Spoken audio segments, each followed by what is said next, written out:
David Villonnet, bonjour. Bonjour.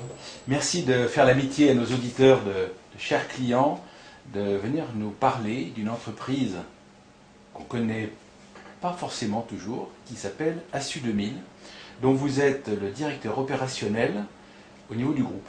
Alors, peut-être d'abord en quelques mots, qu'est-ce que c'est Assu 2000 et comment c'est constitué, quelle est la taille, quelle est la mission de cette entreprise? Assu 2000, c'est une société qui a été créée il y a 35 ans environ, qui est un courtier d'assurance, qui est spécialisé, et depuis son origine, exclusivement sur la vente de contrats d'assurance des particuliers. Donc assurance automobile, assurance de roues, assurance santé, assurance prévoyance, assurance habitation. C'est une société qui a environ 400 000 assurés, qui travaille pour les plus grandes compagnies d'assurance françaises, les plus grandes. Donc multi-marque en fait, vous commercialisez des contrats pour le compte des grands groupes. On commercialise la marque Assu 2000. D'accord. Et quelques autres marques, je vous expliquerai la distribution selon les différents canaux de distribution. Mais Assu 2000, Euro Assurance et Maxence sont les trois marques sous lesquelles les contrats sont vendus. Ce sont des contrats qui sont fabriqués, dont le tarif par exemple est calculé, dont les garanties sont élaborées en interne, qui sont ensuite soumis aux compagnies d'assurance, qui les étudient et qui acceptent d'en être l'assureur, qui le valide en quelque sorte, voilà, et qui posent leur nom et leur agrément d'assureur. Voilà. D'accord, c'est pas dans le sens qu'on pourrait imaginer. Vous ne prenez pas un contrat existant que vous commercialisez, où vous n'allez pas avoir un besoin et vous piochez dans une panoplie d'offres. On est déjà dans le détail, mais on voit le principe. On va y revenir. Peut-être nous donner peut-être une idée de... Quelques autres chiffres clés, donc 400 000 assurés, 1 millier de collaborateurs environ. D'accord. Qui ont quel statut? Ce sont des partenaires, des collaborateurs, des salariés? Salariés. Un millier de salariés, aux environs d'un millier de salariés, dont environ 500, donc la moitié, qui sont sur le terrain. Donc Assu 2000 a la particularité, est quasiment le seul en France, courtier non assureur, à disposer d'un réseau d'agences, un réseau de boutiques de proximité, qui maille tout le territoire français. Combien de boutiques alors? Environ 400, un petit peu moins de 400. Ah ouais. Et qui sont dans toutes les, alors positionnés dans les zones à forte densité de population, donc dans les agglomérations urbaines, plutôt banlieue, plutôt donc pas en centre-ville, pas dans les quartiers densité plus faible, quartiers qui en général sont des quartiers plus aisés, mais plutôt positionnement dans les zones populaires, proches de la clientèle. C'est le positionnement dès le premier jour. D'accord. Bah, écoutez, merci. Vous-même, alors comment est-ce qu'on devient directeur opérationnel dans une entreprise comme Assu 2000? On passe par où et on fait quoi? Je pense qu'il n'y a pas de parcours type. Moi, j'ai pas fait des études d'assurance. J'ai pas dit tout petit à mes parents que je voulais être assureur. Je pense que comme tous les petits garçons, je voulais être pompier ou pilote de chasse. J'ai fait des études d'ingénieur, généraliste. Et en sortant avec mon diplôme en poche, je me suis orienté vers l'audit financier parce que ça offrait encore la perspective de voir un certain nombre d'entreprises, de les voir avec un œil de consultant, une certaine variété. J'avais aussi envie de consolider un bagage très technique avec une vision plus financière, plus management d'entreprise. Donc j'ai travaillé 5 ans dans un cabinet d'audit et je partageais mon temps entre des sociétés de haute technologie et des sociétés d'assurance. Et là, après, c'est le hasard qui fait que c'est le secteur des assurances qui l'a emporté. C'est un secteur technique et commercial, mais technique au sens où la tarification et la justesse du prix par rapport au profil de risque, au profil d'un assuré, sur le bien qu'il cherche à assurer, son comportement vis-à-vis de l'utilisation de ce bien, je pense à la voiture par exemple, requiert des techniques mathématiques, statistiques assez élaborées, d'où le fait que ça attire des ingénieurs comme moi. J'ai consolidé à ce moment-là mon bagage technique en suivant les cours d'actuaire. Alors actuaire, c'est le nom qu'on donne Les gens qui calculent les risques. Les gens qui font les calculs de risque, exactement. Voilà. Et puis, au fur et à mesure, ça fait 20 ans donc, que je suis dans le métier, et puis j'ai pris des responsabilités. Dans le métier, vous dites chez qui par exemple? Alors, après l'audit, j'ai passé assez longtemps dans un groupe qui s'appelle Protégis, avant de rejoindre plus récemment Assu 2000. Protégis, c'est un groupe qui est dans l'assurance et le courtage, et j'étais en charge des services de gestion, donc de gestion en grande partie de la relation client, pour revenir à notre sujet de ce jour. Ah oui. Donc je dirigeais 400 personnes en charge de la réception des demandes des clients et leur traitement. D'accord, des demandes de prospects ou de clients? Des clients qui étaient déjà là, qui avaient des comptes? Principalement des demandes de clients. Je n'étais pas en charge de la distribution et de la vente des contrats, mais du back-office, donc du service après-vente. Donc, quand les gens utilisent leurs produits. Oui. En gros, ils ont quelque chose qui leur est arrivé, ils ont tout d'un coup besoin d'activer leur contrat, ou de modifier le contrat. Ou d'ajuster le contrat, le modifier en fonction de l'évolution de leur situation personnelle, donc un déménagement, un changement de véhicule, une volonté de changer les garanties à la hausse ou à la baisse. L'encaissement, le paiement de sa prime pour être à jour de ses engagements. L'assurance, si on le résume dans ses concepts de base, donc l'assuré et l'assureur ont chacun des obligations respectives. L'assuré a entre autres l'obligation de décrire correctement, avec sincérité, sa situation, son risque, comme on dit dans notre jargon, et de payer sa cotisation. Et l'assureur, en contrepartie, a l'obligation d'assurer le service quand le sinistre survient. Donc on parle de sinistre, on parle de sincérité, etc. Est-ce qu'on est au pays des bisounours ou est-ce que les actuaires ont fort à faire avec la notion de sincérité? On n'est pas au pays des bisounours, il faut savoir que l'assurance repose sur quand même le principe de la mutualisation. Ouais. Donc du fait de tarifer un profil de risque en fonction d'hypothèses de survenance du risque. Et quand ces statistiques de survenance sont en écart par rapport à ce qui a été imaginé par l'actuaire, eh bien, soit la société d'assurance fait des pertes, soit elle augmente ses tarifs. Donc, vous disiez tout à l'heure que l'obligation, le devoir de l'assuré, c'est de faire preuve de sincérité quand il décrit son usage. Mais en même temps, vous avez, en tant qu'actuaire ou en tant que spécialiste du sujet, vous ne vous fiez pas qu'à ce que vous raconte l'assuré. Ou si? Non, alors je vais revenir sur l'aspect sincérité, parce que quand l'assuré ne déclare pas de manière sincère, il lèse évidemment l'assureur en trichant, il lèse, et c'est là où je vais en venir, la communauté des assurés, oui. Quelque part à sa petite échelle, à son petit niveau, parce que les résultats sont mutualisés et ceux qui font les pertes les font payer par d'autres. De la même manière qu'on entend souvent dire que j'ai cotisé à mon assurance mais jamais elle m'a remboursé parce que j'ai pas eu de sinistre, c'est bien le principe. Heureusement que tout le monde n'a pas de sinistre, sinon la prime serait voisine du prix de la voiture. Exactement, oui, ce serait... Donc la sincérité, elle est importante de ce point de vue-là. Le contrôle s'opère principalement sur la base de justificatifs des déclarations.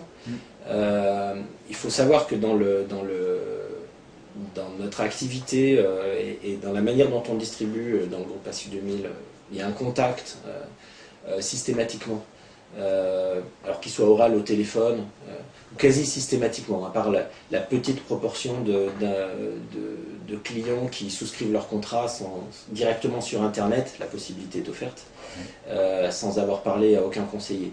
La possibilité est offerte, mais elle reste minoritaire par rapport à l'essentiel de nos clients qui, soit ont rencontré un agent dans une agence et ont eu un entretien qui dure 20 minutes, une demi-heure, peut-être parfois un peu plus, ou bien qui ont eu un de nos conseillers au téléphone et qui ont eu le même type d'entretien par le téléphone et non pas en face à face. Et au cours de cet entretien est repassé en revue les déclarations faites par l'assuré sur sa situation, la nature et l'usage du risque qu'il envisage d'assurer. Et à l'issue de cet entretien, un certain nombre de documents justificatifs lui sont demandés. Si on parle toujours encore d'assurance automobile, son permis de conduire, la carte grise, le relevé d'information, qui est un document qui est obligatoirement dans la loi émis par l'assureur précédent pour déclarer l'historique, notamment de sinistres.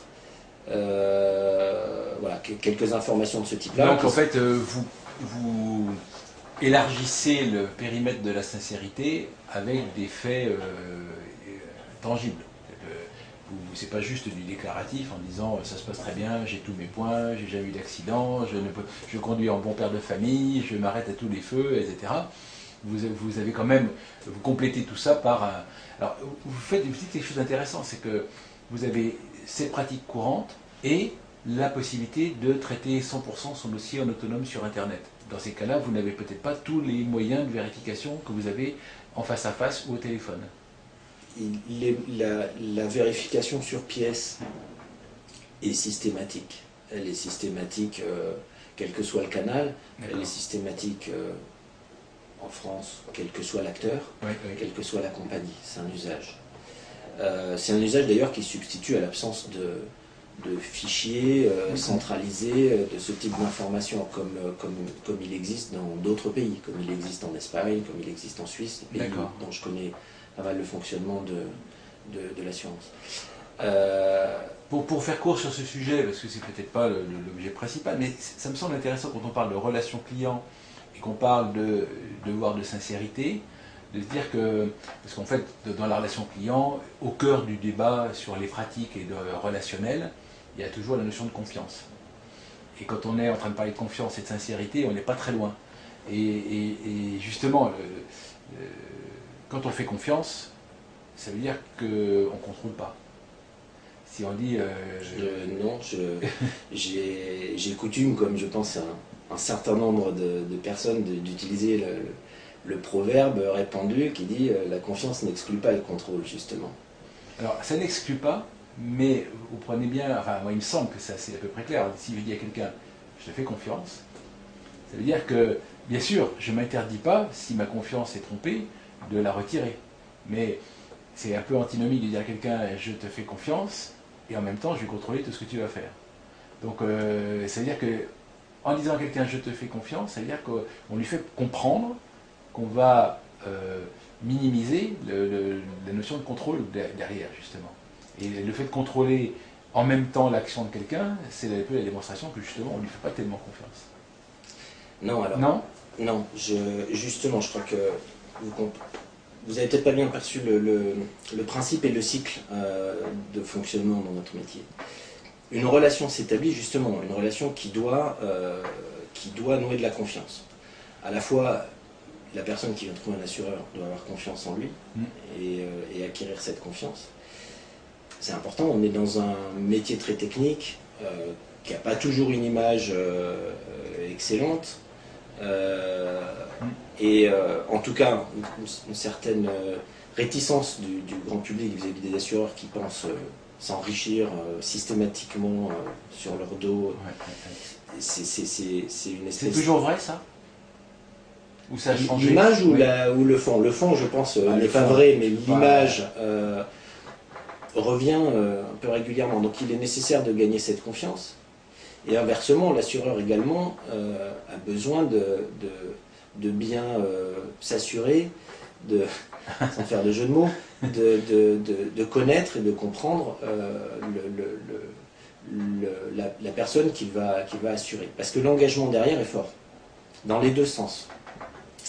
Imaginons, excusez-moi, je vous coupe encore une fois, mais imaginons que cette confiance, elle ait été mal placée. Que vous avez assuré quelqu'un que vous avez cru de bonne foi qu'il n'était pas sincère dans ses déclarations, que vous n'avez pas vérifié parce qu'effectivement vous lui faisiez confiance, survient un sinistre. Et vous apercevez à ce moment-là qu'il ne conduisait pas au bon père de famille, que sa voiture n'était pas en parfait état, qu'il ne la faisait pas contrôler, etc. Il y a a posteriori des moyens de dire, écoutez, vous m'avez trompé, donc je ne peux pas, de mon côté, assurer 100% de ma responsabilité, puisque vous n'avez pas assuré la vôtre. Est-ce que ça se passe comme ça aussi? Ou est-ce que c'est un... Parce que c'est peut-être un peu ça, ce que les gens reprochent aux assureurs dans leur ensemble, c'est un peu ceinture et bretelle. C'est-à-dire, en gros, il n'y a vraiment pas beaucoup de prise de risque. Alors que c'est un métier qui sert à ça, qui sert justement à assurer du risque. Donc, est-ce que c'est sur ce sujet-là qu'il y a du travail à faire? Mais justement, enfin, vous avez été au bout de mon raisonnement un peu plus vite que j'y allais moi, mais vous avez raison. La raison pour laquelle on fait ces vérifications, à l'origine de la relation, c'est pour construire la relation sur des bonnes bases, et pour ne pas y revenir ensuite. Parce que, vous avez raison encore une fois, il peut y avoir, la loi l'organise, un contrôle dit a posteriori, et qui fait que à la fin personne n'est vraiment satisfait, puisque j'ai déclaré 2 pièces de ma maison, j'en ai 15, donc... mais voilà. C'est au moment du sinistre que l'écart ou l'arrondi apparaît, et là c'est préjudiciable finalement à tout le monde. Tout le monde. Oui, parce que ça dégrade l'image, parce que du coup... Ça dégrade l'image. Il faut dire que l'assurance consiste donc à établir cette relation parce qu'elle dure. C'est pas une vente d'un produit de bien de consommation qui se passe en une fois, en une minute, même si on prend le produit sur le rayon et on le règle, et le sujet est réglé. Le sujet n'est pas réglé, excusez-moi. Vous achetez une imprimante, vous pouvez vous en servir 5 ans, et si vous avez mal acheté ou vous l'avez mal vendu, vous pouvez être insatisfait pendant 5 ans. Vous avez raison. Ouais.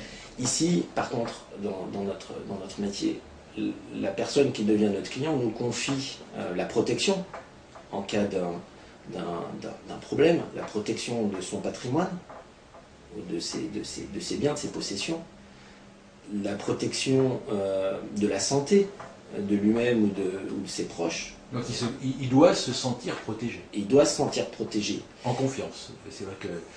Et alors, vu de son point de vue, il doit se sentir en confiance, il doit se sentir protégé, il confie.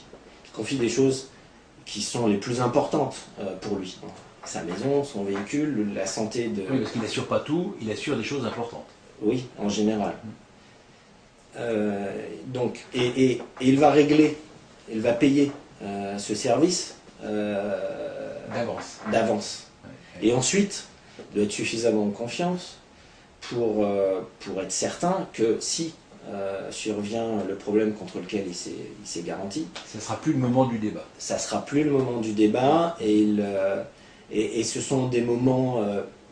des instants critiques, ce sont des moments dramatiques, des moments de détresse en règle générale. Donc c'est là qu'il ne faut pas débattre de la sincérité des déclarations, de l'absence de tel ou tel document justificatif. Le moment est à l'action à ce moment-là, et à la réparation du préjudice, à la prise des mesures conservatoires, pour faire en sorte de limiter, de contraindre le préjudice, puis de le réparer. A contrario, l'assureur, c'était le point de vue de l'assuré, ça. L'assureur doit établir cette confiance, parce que les montants en jeu engagés, si le sinistre survient, les montants maximum possibles sont très conséquents. Des milliers, peut-être même des dizaines de milliers ou des centaines de milliers de fois le montant de la cotisation qui a été versée. C'est le principe de la mutualisation. C'est le principe de la mutualisation. Donc il prend également, lui, son engagement d'intervenir sur des bases qui financièrement sont potentiellement très importantes, qui nécessitent qu'il ait bien fait toutes ces vérifications et qu'il soit bien en confiance lui aussi. Alors, il y a des milliers de questions qui viennent, bien sûr. Hein. Vous avez posé la problématique, vous devez instaurer une relation de confiance, mais en même temps, ça n'exclut pas le contrôle. Donc on contrôle avant, on contrôlera peut-être après, quand même, mais est-ce que c'est ça tout le débat et la problématique d'un assureur aujourd'hui? C'est cette complexité, à la fois d'installer un dialogue sincère, alors que vous pouvez avoir un doute sur... Est-ce qu'en moyenne, les gens sont moins sincères qu'avant, sont de plus en plus sincères, de moins en moins sincères? En gros, est-ce qu'il y a de plus en plus d'écart entre ce qui a été déclaré et ce que vous constatez réellement a posteriori? Ou c'est toujours été pareil Putain, là, je peux pas me prononcer. Enfin, j'ai pas connaissance de statistiques sur le long terme. Enfin, c'est pas des sujets qui sont réellement analysés. Oui, c'est quand même l'actuaire, c'est un peu ça chiffre. qu'il va chercher, c'est qu'il va Oui. chercher à réduire l'écart entre la réalité Oui. et ce qu'il aura pris comme risque, quoi. Oui, oui. Il le prend en compte dans ses calculs, très certainement. Oui. Mais non, je ne sais pas vous parler de l'évolution de tout ça. Alors vous avez parlé de la notion d'image, de la profession dans son ensemble. C'est un contexte dans lequel vous évoluez. Comment vous faites pour que ASU 2000 ait probablement une meilleure image que ses confrères ou que ses concurrents, voire même peut-être parfois que ses clients en direct, qui peuvent être ses concurrents, si j'ai bien compris. Que ses clients, Oui. parler des compagnies Oui, d'assurance, voilà, c'est ça. oui, qui ne sont pas concurrents, qui sont le marché est grand. Oui. Mais vous proposez des contrats qui vont être portés par l'un ou par l'autre. Oui. C'est-à-dire qu'ils peuvent aussi parfois intervenir en direct par l'intermédiaire d'un agent, d'un courtier, etc. Ou eux-mêmes en direct, ils ont parfois des forces de vente directes. Donc un même client pourrait avoir 3 propositions qui finalement émanent de la même compagnie. Oui. Oui. Oui, donc, et après, donc, comment vous organisez votre démarche dans ce contexte-là? Comment vous faites le plus? Plusieurs questions en une. Oui, parce que c'est pas la même démarche vis-à-vis de nos clients, nos assurés, oui. Que vis-à-vis de nos clients, nos assureurs. Vis-à-vis des assurés, je crois que la problématique, elle est très actuelle. Il y a un très grand assureur qui communique... Enfin, il y en a plusieurs qui communiquent autour de ce sujet, mais un plus que les autres autour de la qualité du service client, avec un baromètre du service client. Je crois qu'aujourd'hui, le marché, notamment au travers de l'Internet, s'est affranchi d'un certain nombre de barrières à changer son contrat d'assurance pour une personne comme vous ou comme moi. Et donc, la compétitivité est importante et c'est relativement aligné sur les garanties et sur les tarifs. Donc la différence aujourd'hui... Donc les produits se banalisent en quelque sorte. Les produits s'uniformisent, je pense. Oui, oui. Et la différence entre on va dire un bon et un mauvais assureur, ou une bonne et une mauvaise assurance, va se faire sur la qualité du service. Au jour d'aujourd'hui, on voit que la bataille se positionne, la compétition se positionne à ce niveau-là au jour d'aujourd'hui, je crois. Alors comment est-ce que vis-à-vis des consommateur assurés, se fait ses différences et se fait son opinion? Au travers il se renseigne par de multiples moyens. Là encore, la communication est de plus en plus transparente et rapide. Mais pour en revenir aux facteurs qui font la communication vis-à-vis des assurés, c'est donc du coup, je pense, l'efficacité opérationnelle. Donc, c'est-à-dire l'efficacité dans le traitement, la prise en compte de la demande de l'assuré et la résolution, le traitement de cette demande. Donc, le faire de plus en plus efficacement. Là, vous voulez dire quand il y a sinistre? Sinistre ou demande de modification, demande de... Donc, c'est la réactivité, la précision, voilà, et la précision et la pertinence de la réponse et la rapidité de la réponse. C'est la facilité d'instauration de ce dialogue, c'est-à-dire la multiplication des canaux de communication. Donc aujourd'hui, ASU 2000 est positionné avec des boutiques de proximité et a toujours choisi la proximité avec ses clients. Donc une zone de chalandise relativement étroite autour de l'agence, mais a depuis adjoint à ça une présence forte sur Internet. Depuis combien de temps? Depuis 5 ans, 5 ans ou 6 ans, une présence très forte sur Internet. Des canaux multiples de communication par email, par téléphone, avec un certain nombre de chargés de clientèle, pratiquement 200 chargés de clientèle. Et puis une présence également de plus en plus marquée, je crois, relativement avant-gardiste, sur les réseaux sociaux. Facebook, Twitter, entre autres. Et tout ça dans le but de faciliter, de multiplier les moyens de communiquer avec ses assurés. Et de manière peut-être un peu plus conviviale également, ASU qui véhicule aussi de cette manière ses valeurs, sa philosophie d'entreprise, à 2 axes, deux actions principales et qui permettent de nouer également le dialogue direct avec ses assurés, qui sont le sport et la prévention routière. Et au travers de ces deux grandes thématiques, les équipes d'Assu 2000 instaurent un dialogue, un contact direct avec un certain nombre d'assurés. Donc oui, si je résume, il y a 3 points. Il y a l'efficacité professionnelle qui repose sur le meilleur usage des nouvelles technologies et avec la multicanalité. Il y a, pas que nouvelles technologies, hein, mais la multicanalité, absolument. C'est les agences, l'Internet, le téléphone, après, il y a l'écrit.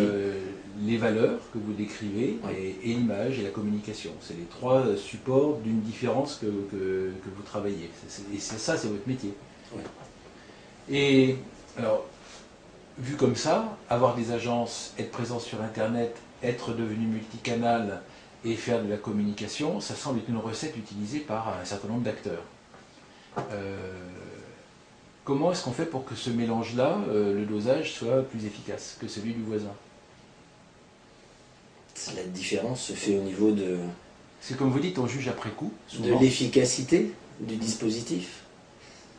Alors, est-ce que c'est un marché qui est drivé par les prix? Parce qu'on peut dire tout ça, puis à la fin, on est sur Internet avec des comparateurs qui font que les gens se disent, après tout, une assurance auto, j'en ai une à 400, j'en ai une à 398, bah, je pensais à 398 parce que le nom est connu, c'est probablement des gens sérieux puisqu'ils sont là depuis longtemps. Est-ce que ça fonctionne comme ça ou est-ce qu'il y a sur ce marché-là des différences? Et est-ce que les évolutions Internet, réseaux sociaux, multicanalité ont fait bouger les lignes justement? Alors, des différences, je pense que c'est valable dans tous les secteurs d'activité. Le prix est un driver fort du choix, mais n'est pas le driver unique du choix. Et donc on constate, dans une proportion relativement significative, que ce n'est pas systématiquement le meilleur prix qui est choisi par l'assuré.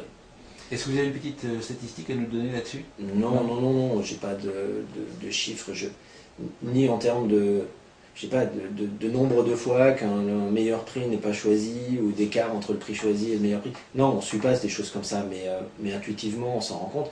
Les comparateurs sont nombreux, ils sont d'ailleurs des forts annonceurs, des annonceurs importants en termes de publicité, notamment à la télévision.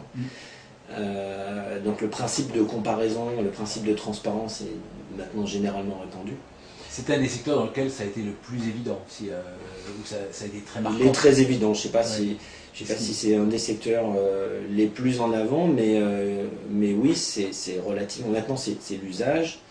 Et ça a tendu à normer le marché, à le standardiser, le stéréotyper un peu, ou finalement les assureurs utilisent ça comme un peu un moyen d'appel, et après il y a des diversifications dans les offres qui se font ensuite avant la clôture du contrat? Je crois que ça a réduit les écarts, ça n'a pas normé les contrats proposés. Chacun, et peut-être d'ailleurs chacun a pu choisir son positionnement spécifique et accentuer ses particularités. On le voit si vous regardez un peu les offres qui sont sur les comparateurs. Tous les prix ne se tiennent pas, on ne parle pas de téléphonie mobile là, ou d'abonnement ADSL. Les prix sont dans un écart relativement significatif. Le contenu des contrats relativement varié. Le positionnement particulier, la recherche de l'innovation, la recherche des couvertures qui font la différence ou des services qui font la différence est relativement importante. C'est assez étonnant d'ailleurs ce que vous disiez, c'est un métier complexe, on le conçoit bien, c'est pas par hasard que ce métier, ce secteur recrute des mathématiciens de haut niveau, ça veut dire que c'est pas simple, sinon si c'était juste simple ça se saurait.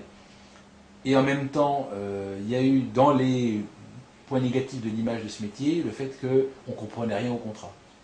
Et on a eu l'impression qu'une des vertus des comparateurs, ça a été une clarification, une meilleure explication de ce qui était important, de qu'est-ce qui composait une garantie et comment.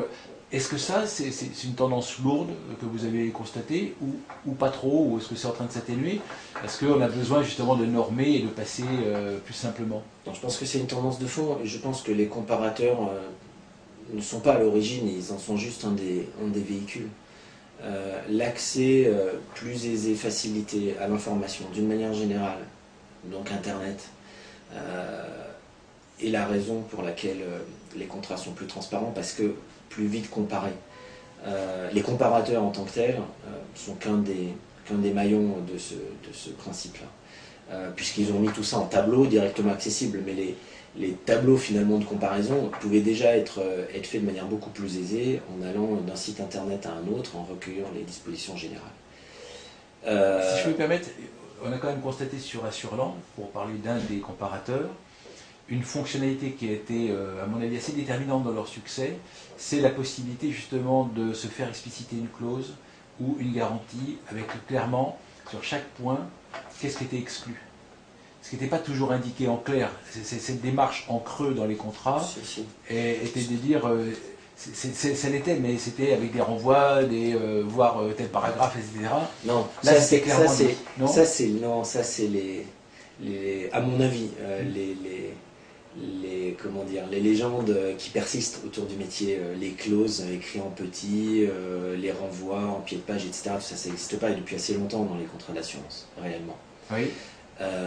Quant aux exclusions et leur mise en évidence dans les contrats, elle est encadrée par la loi.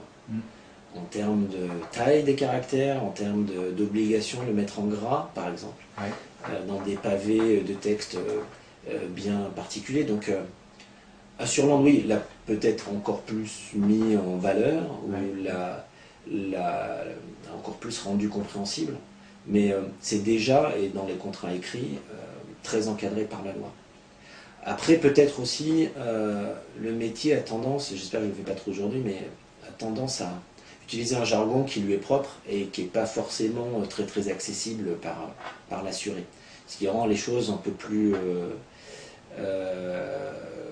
complexes à appréhender et dont on se méfie du coup peut-être un petit peu plus. C'est une terminologie très spécifique. Et qu'est-ce que ça a changé, c'est justement Internet, rendre des contrats... dans la relation Internet, vous dites les réseaux sociaux. Comment ça se traduit? Comment vous vous êtes positionné sur ces réseaux sociaux? Vous dites on est allé assez tôt. Votre activité sur ces réseaux sociaux, Facebook, Twitter, ça se passe comment? Là, le but n'est pas du tout mercantile ou commercial. Le but, c'est d'animer, de fédérer déjà, d'animer autour des valeurs de l'entreprise qu'elle souhaite partager avec ses assurés. Donc d'animer cette communauté. Et puis, on estime que c'est également un canal de collecte de feedback rapide, de feedback sans formalisme lourd et compliqué, d'une chaîne de transmission jusqu'à nos services de ce feedback qui soit très courte. Donc, on s'est positionné de cette manière-là. C'est pour capter l'information du marché directement, simplement. Du marché, non, pas en premier lieu, de nos assurés, de capter leur retour sur notre efficacité opérationnelle, sur notre réponse à leurs attentes, de manière rapide, sans formalisme ou sans lourdeur administrative, rapide, efficace. Et puis en échange, dans l'autre sens, de partager avec eux certaines valeurs, donc autour du sport, autour de la prévention routière, de leur faire part de la vie de la communauté des assurés et des collaborateurs d'Assu 2000. Donc vous voyez Facebook par exemple, votre page Facebook plutôt comme un vecteur, un canal de communication, comme un média, ou plutôt comme un canal relationnel qui permet de traiter des échanges opérationnels pratiques? C'est un canal de communication, mais dans lequel on prend en compte effectivement ce type d'échange pratique. Alors qu'il existe d'autres canaux pour le faire, mais qui ne sont pas forcément ceux qui vont être choisis par tout le monde. Donc, cette page, elle est modérée, elle est complètement ouverte. On peut aller exprimer le fait qu'on a une question qui n'a pas été traitée par le service client et qu'on voudrait la traiter là. Qu'est-ce que vous faites? Vous la traitez sur place, sur le fil de votre marque, ou vous renvoyez les gens au service client? En général, on On n'a pas d'obstacle à le traiter de manière complètement transparente et visible, parce que sinon on ne serait pas positionné de manière aussi forte sur ce canal-là de communication. C'est-à-dire que vous n'avez pas de crainte à un débat public devant... il y a combien de fans sur votre page Facebook? 35 000, je crois. 35 000, donc c'est une grosse page pour oui, c'est une des plus grosses dans le secteur. Oui. Voilà, donc ça veut dire que s'il y a un débat devant les 35 000 spectateurs, vous l'assumez. Après, s'il s'agit de s'expliquer sur un contrat en particulier, sur un contexte en particulier, y compris l'internaute d'ailleurs, ne souhaite pas forcément... débat devant tout le monde. Mais si le débat doit avoir lieu de cette manière-là... Donc comment vous le structurez? C'est-à-dire que l'équipe qui traite les échanges sur Facebook ou Twitter, c'est la même équipe que celle qui travaille au service client ou c'est une équipe dédiée? Non, c'est une équipe dédiée. Et qui travaille connecté au même système d'information global de l'entreprise, c'est une équipe interne ou externe? C'est une équipe interne. Donc qui travaille sur qui potentiellement peut être connecté sur le système de l'entreprise. C'est pas la personne qui anime, puisque encore une fois la finalité n'est pas de faire du traitement de demandes de clients, de dossiers, donc c'est pas cette équipe-là qui traite, mais qui est en prise directe et qui relaye auprès des équipes du service client en lui-même. Et est-ce que vous envisagez que ce soit unifié, que ce soit une seule et même équipe qui traite l'ensemble dans le futur? Non, parce que pour vous, ça reste séparé? Si on parle de Facebook en particulier, non, parce que ça n'est pas le vecteur, ça n'est pas sa finalité première, et ça n'est pas le vecteur principal de communication. Le vecteur principal de communication, c'est l'agence, avec la proximité avec l'agent, et le contact direct. C'est les équipes qui traitent les demandes au téléphone, c'est l'extranet qui permet de formuler certaines demandes de gestion, de rapporter certains sinistres, c'est dans un avenir très proche une application mobile pour pouvoir le faire, y compris en mobilité. C'est pas Facebook, c'est pas sa finalité. C'est un des sujets qui est actuellement traité, y compris même au-delà, c'est-à-dire que il y a des chiffres qui montrent que là, il y a 50% à peu près aujourd'hui des consommateurs français pour qui la préférence de la relation va sur la page Facebook de l'entreprise par rapport à son site internet. Ça veut donc dire qu'on peut imaginer dans un futur très proche que ça devienne le principal facteur d'échanges commerciaux. Et probablement, ça peut faire partie des intentions des équipes dirigeantes de Facebook, que ça se passe comme ça. Donc faire du business principalement sur Facebook, c'est quelque chose que vous imaginez ou pas trop? Honnêtement, je n'ai pas réfléchi à ça dans ces termes. Non, c'est pas notre philosophie à l'heure actuelle, dans le fait qu'on y soit présent. Oui. Au contraire, on développe très fortement avec des équipes internes importantes notre propre page quelque part, qui est l'extranet, le site internet de nos différentes marques commerciales, et on les développe avec un plan de développement dans le futur qui est assez important et qui nous conduit encore à un horizon moyen terme avec pas mal d'idées. Donc non, on n'a pas en tête que tout ça va basculer dans Facebook à court ou moyen terme. D'accord. Le succès et ce que vous envisagez, donc on a compris que un de vos chantiers c'est Internet. Mais vous avez mis l'accent quand même assez fortement sur votre présence terrain, c'est-à-dire que votre réseau de 400 points de vente, points d'échange plutôt, c'est pas que de la vente si j'ai bien compris. Internet en fait partie, le téléphone aussi. Le mix, c'est quoi en termes d'activité? C'est principalement du business qui est fait au travers de votre réseau d'agence, plutôt le téléphone. C'est quoi le mix entre Internet, téléphone et présence terrain?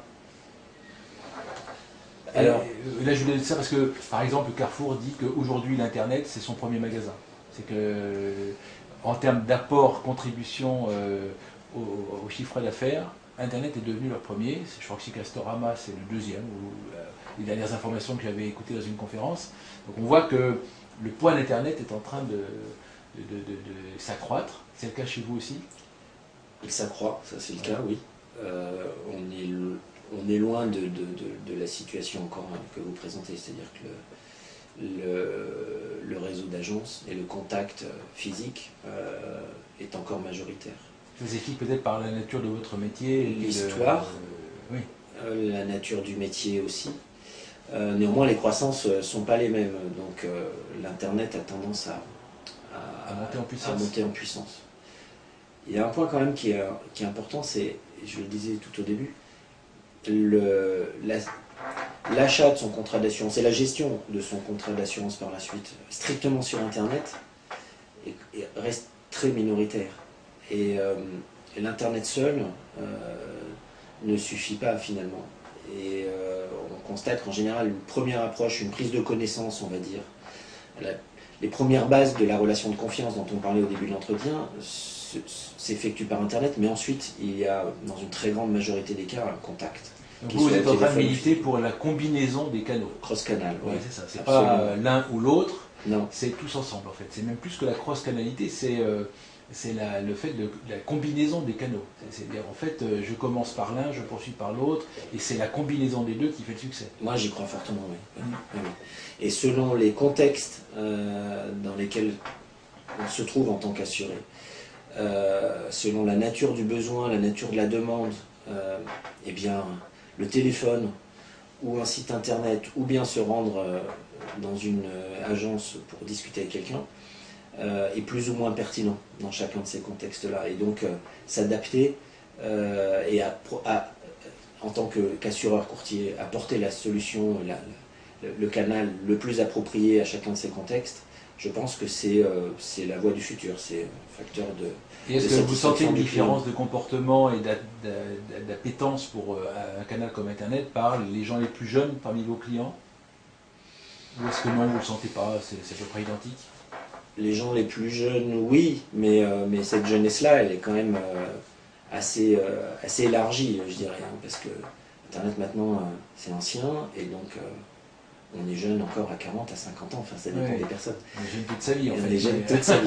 Et finalement, il y a des jeunes qui sont vieux vis-à-vis de l'assurance, de l'Internet, excusez-moi, et l'inverse. Donc, bon, oui, on peut dire que quand même majoritairement, les jeunes urbains sont plus usagers de l'Internet que d'autres populations, mais voilà, dans quelle proportion, j'en sais rien. Juste une dernière question, c'est l'assurance, ça repose sur un mot qui est avoir de l'assurance. Avoir de l'assurance, c'est avoir la capacité à s'engager, à prendre les risques, etc.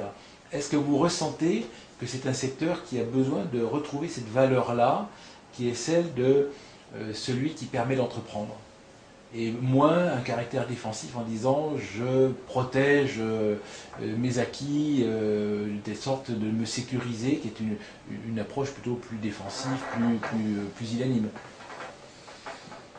Notre métier, c'est quand même de protéger en quelque sorte un patrimoine en termes de santé, un patrimoine en termes de possession matérielle. Donc le métier premier de l'assureur, c'est voilà, de compenser un préjudice vis-à-vis d'un patrimoine acquis. Donc pas nécessairement de pousser à entreprendre ou de promouvoir le fait d'entreprendre. Il le fait par la sécurisation des acquis. C'est une assise stable, sécurisée, pour que ensuite la personne puisse aller de l'avant. Mais le métier de l'assureur reste en fait de sécuriser une situation qui est donnée à un instant T. Et en ce qui concerne l'activité d'assurance, est-ce que vous sentez des bouleversements à venir à cause des réseaux sociaux, de l'Internet, de la mobilité, etc. Est-ce que vous pensez que ça va se concentrer, que les acteurs vont devoir bouger beaucoup dans leur organisation? Ou est-ce que c'est plutôt vous pensez que la restructuration liée à tout ça est plutôt déjà derrière vous, et qu'aujourd'hui il s'agit de consolider plutôt que de changer les choses en profondeur? Je pense qu'une partie de cette restructuration, si on peut parler de restructuration, enfin cette adaptation à ces nouveaux canaux de communication est déjà largement entamée. Et encore du chemin reste à faire, mais n'a pas une révolution à venir, des choses qui se font dans la durée, qui sont déjà, dont les grandes directions sont déjà assez largement entreprises. Et donc c'est simplement cette transformation qui reste à finir de s'effectuer. Donc en bonne voie. En bonne voie, bien sûr. Merci beaucoup pour cette communication transparente et je pense qu'on a appris à bien percevoir ce qu'est la Sud 2000 grâce à vous. Merci beaucoup. Merci.